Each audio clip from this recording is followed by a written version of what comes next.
And welcome into the Radio Days edition of Now and Next. I'm Dave Trafford. I got to sit in with Jerry Agar on News Talk 1010 and his Party for Two. You're invited to Jerry Agar's Party for Two. I like this kind of party. Brought to you by Kotak Law, your long-term disability lawyers. And joining me, Chief Executive Producer at Story Studio Network and host of On the Ledge, your Ontario Politics podcast, Dave Trafford. Good morning. Hello, Jerry. How are you doing? I'm well. I told Christina, I don't know if she told you this, I needed you to go outside and see if you saw your shadow. I have a harder time doing that in my windowless studio, so no shadow at all. All right, then. Well, you do the On the Ledge Ontario Politics podcast, so what's your reaction? Maybe no surprise at all. Doug Ford over the weekend said he's ready for a fourth term. Well, he overturned my plan for this week's podcast because I was going to do what's the over and under that Doug Ford would run again in the next election with our crew. So it'll be it's an interesting take. But, you know, who is his audience here? I wonder. You know, is it, you know, the party faithful who were in that room? Is it the media? Or is it the members of his cabinet saying, okay, anybody with, you know, kind of intentions of taking the big chair, think again. So he's kind of settled all of that down for me. I think it's an interesting messaging exercise for the Premier. Well, probably all of the above. I just did some checking here. He's got a long way to go, though. Back in the late 1800s, Oliver Mowat was the premier of this province for 24 years. Yeah, well, and there's the Mowat Block now named after him. That's what he got for all of his effort and grief. The other thing about this, and I understand the analysis, and I heard a lot of it this morning on John's show talking about how he loves the job, and I don't think there's any doubt about that.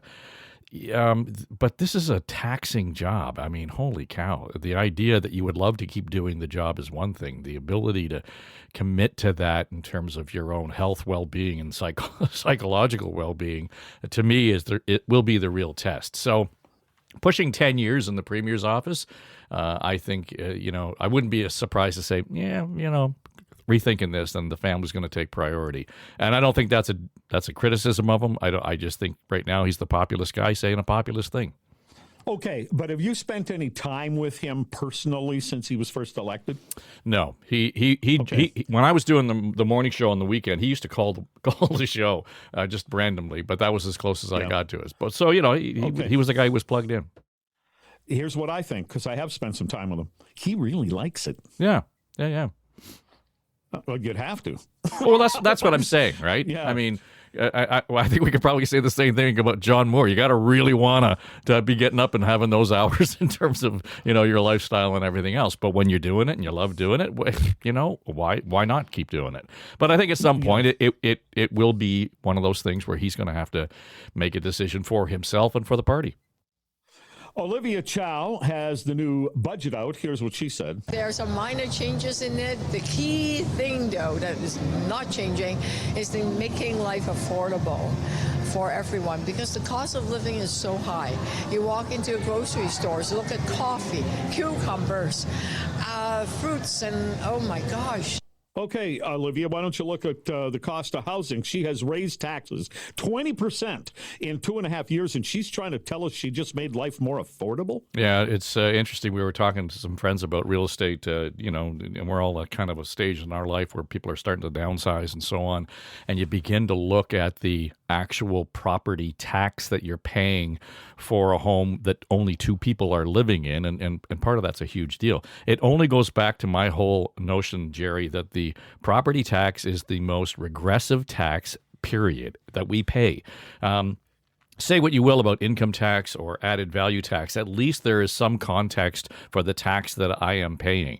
You and I get the same police service. You and I get the same water service. You and I get the same snow plowing service. Doesn't matter where we live in the city. Yet, you may pay twice what I pay in property tax for no obvious reason except the arbitrary connection to the assumed value of your home or how many bathrooms you have. What the hell has that got to do with the city services that I'm supporting? There's no way that any of that dollars and cents is showing up in terms of real return and value for me. If the next mayoral candidates kind of, trot out what they want to do with this.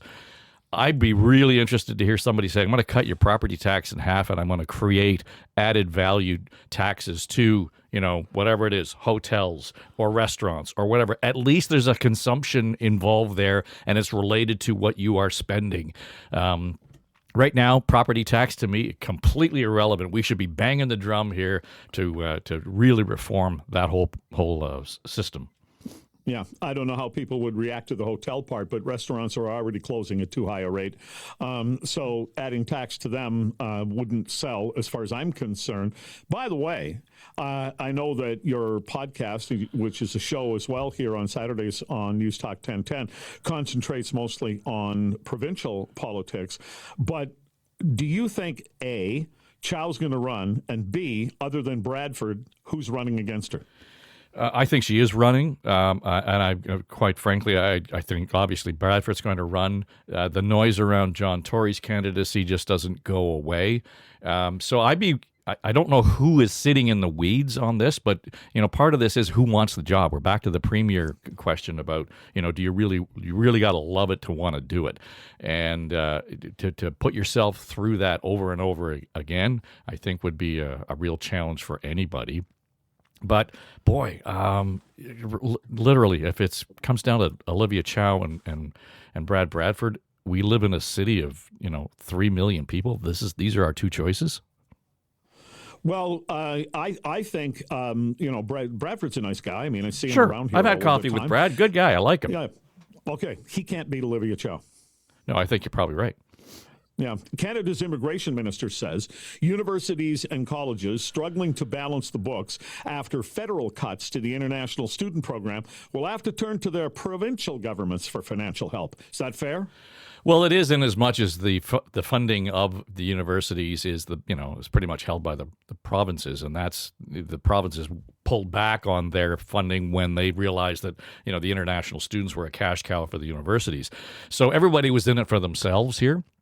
The universities went ahead and took all of these students, international students, and it drove up their fees. And of course, all kinds of cash. They were living great, and the province wasn't having to spend the money. Bad policy and what turns into bad politics by the feds gets turned around in a hurry, and everybody's left in a lurch. So, yeah, it's going to be left hanging on the doorstep of the provinces, whether or not they come to the table or not. I don't know, but the universities share in some of this, and the colleges, they share in some of this. Certainly, they couldn't have thought that forever this was going to be the way that they were going to be able to fund their programming. So it's a mess. I think they did think that. Oh, I agree. I think they went in their eyes wide closed and just looked at it and said, look at that. We're going to be able to keep this coming. And somebody adult in the room should have said, hang on here. This isn't sustainable. Look at what's happening with housing, et cetera, et cetera. So then you talk to the folks at the food bank.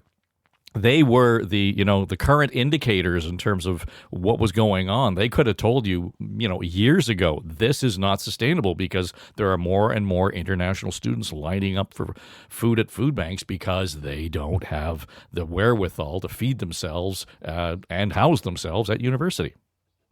Toronto daters are moving in together quickly to save on rent, and the headline here is, "It's a risky move." Hey, getting together as a couple is always a risky move.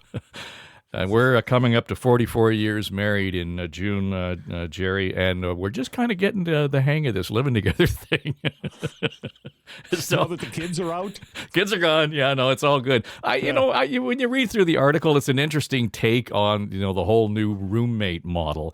But, geez, at any level, I think this complicates things more because there's emotional baggage to begin with.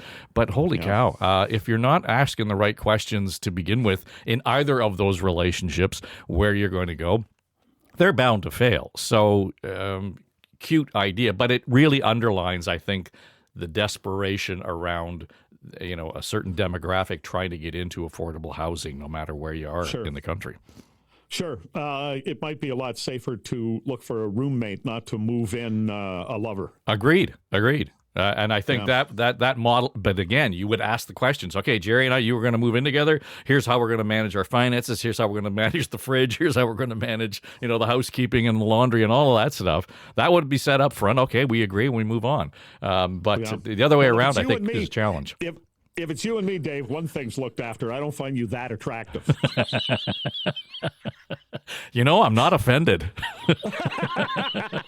All right. So Dave Trafford is the chief executive producer at Story Studio Network and host of the On the Ledge, Your Ontario Politics podcast. When does that run? Saturdays at 4 o'clock. So there you go. Saturdays at 4 p.m. Good to talk to you. Thanks very much. Thanks, Jerry. Now and Next is an Eye Contact production.